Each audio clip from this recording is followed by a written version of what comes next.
you allude to the fact that it was very much a man's world. I'm wondering how much of a fight, looking back, it was to get heard. And I think you shrugged it off a lot then, but with hindsight, how much sexism you feel like you encountered? I think we were very used to just being constantly, it was surrounded by men, whether it was the producers or, you know, songwriters that we co-wrote with, people you went on tour with, the crew, everyone was male, which you kind of just thought, oh, that's the way it is. But looking back, I think that's a terrible thing. It should really, you know, be expanded and spread out for opportunities for everyone. We just sort of got on with it, and every so often it would rear its ugly head, and you think that wouldn't happen if we weren't women. But that's something that we still sometimes say to each other and have done through the decades. It's like, if we weren't women, we wouldn't be asked that question or treated like that or paid that much. Or well, there's a moment where you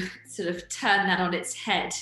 I think it's the Brits in 1988. Tell us a little bit about your video then. We decided, I mean, we were always watching male artists with banks and rows of female dancers behind them. We decided to turn that on its head and have scantily clad men. So it went down an absolute storm. I mean, to be fair, we'd already made a video of very scanty sort of prison uniforms set in a sort of prison, locked in a prison cell, very literal, which was highly amusing for us because we knew the dancers and that very well, and putting them in those costumes really did amuse us.